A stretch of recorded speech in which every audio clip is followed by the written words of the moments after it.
just a quick background. So recently moved back from New York as well, currently doing fund investing. But before this, I was in New York as a management consultant, investment banking, and worked in startups before. So I think in general, two questions for you. First question is, I think from your background, business and then product and then VC, maybe could you possibly explain a little bit about the rationale behind going through these steps? I think one is that you could probably go from product to more products to more scaling businesses. Yeah.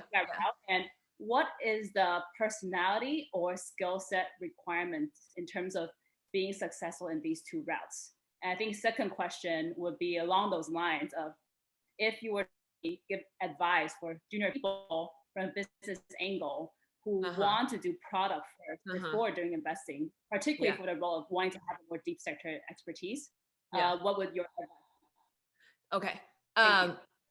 The first one is, careers is random. I mean, I would say the way I think about kind of careers, that you draw a bunch, every time you like make a decision, you jump from a point here to a point here, and then you like draw a line.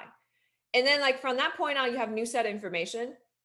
And then you like plot out, I can go here, I can go here, I can go here.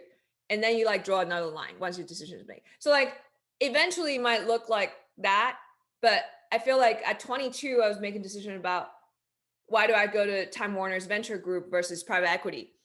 And my decision was like, I literally had a pro con list, I think, because I'm that kind of decision maker. And the rationale was, oh, why not?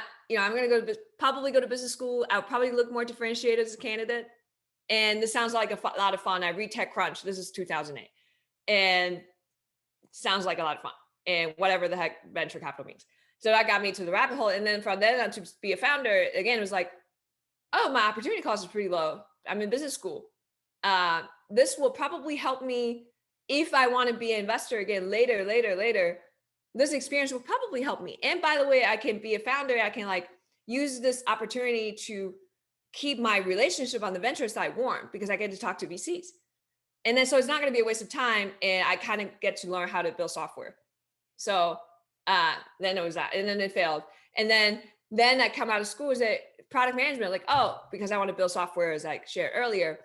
Then I was never intended, because of that decision, I was never intended to be like, I'm going to be a VP of product. That's like my career calling.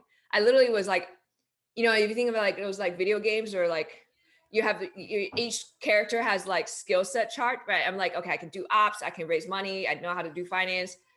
I'm not going to be a good brand marketer, but I can be a good, performance marketer because I'm pretty analytical. So the only thing I don't know how to do, if I have to be a founder again, because my previous founder ditched me, is to know how to build software. So let me go get that skill set. So that's how I got into product. And then the next thing led to, I was like VP of product running a 35-person team of a company about to go public. And I was like, I hate my job.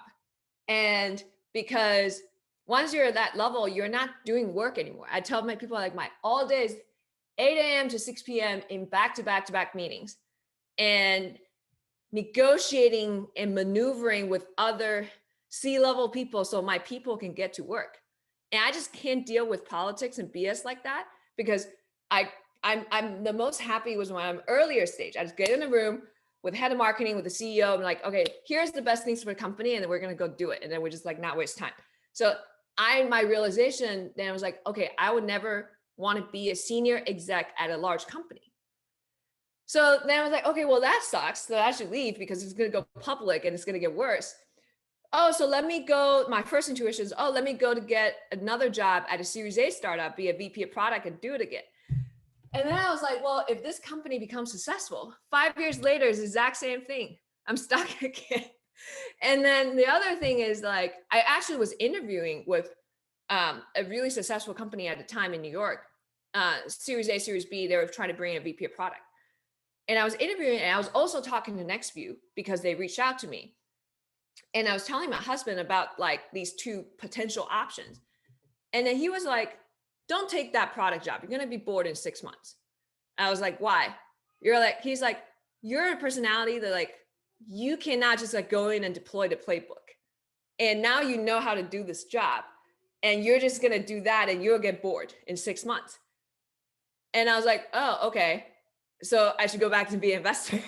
So that's how I landed back to investing, the other one last thing I would say is that, like, because I like early stage.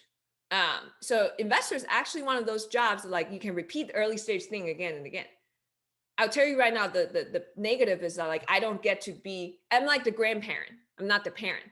So you're emotionally less influenced, which probably is a good thing, because as a startup person, your highs are high, your lows are low. As a grandparent is more like that. So it's probably better for my mental health.